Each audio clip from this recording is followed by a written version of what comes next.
இனிமேல் இது உங்க கையில தான் இருக்கணும். பொறுப்பா நீங்க பண்ணிக்கங்க. சார் கேப்டன்சி கொடுத்தீங்க, இது என்ன சார் புதுசா? ஏன்டா நானே கேப்டன் இல்ல, ரோஹித் சர்மா தான் கேப்டன். ஏதாச்சும் பேசுற பாத்தியா? இது என்னது? ஸ்லெட்ஜிங். Okay sir. கரெக்டான ஆள்கிட்ட கொடு. ஃபர்ஸ்ட் சிராஜ் உங்க பையன் போதும், அவனே முடிச்சிருவேன். போய் சிராஜ்கிட்ட இந்த மெசேஜை பாஸ் பண்ணு. சொன்னாங்க பாலை பிடிங்க, பால் நீங்க தான் போட போறீங்க. அதுக்கு முன்னாடி இந்த பாலில் ஒன்று கலந்துருக்கு. என்னது? ஸ்லெட்ஜிங்.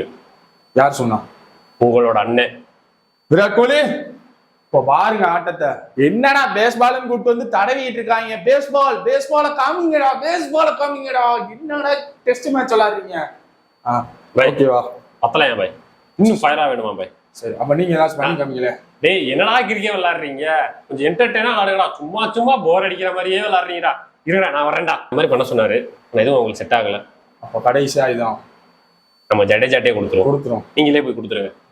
நான் லாங்ல போவீங்கல்ல. சரி, ஓடி காட்டுறா.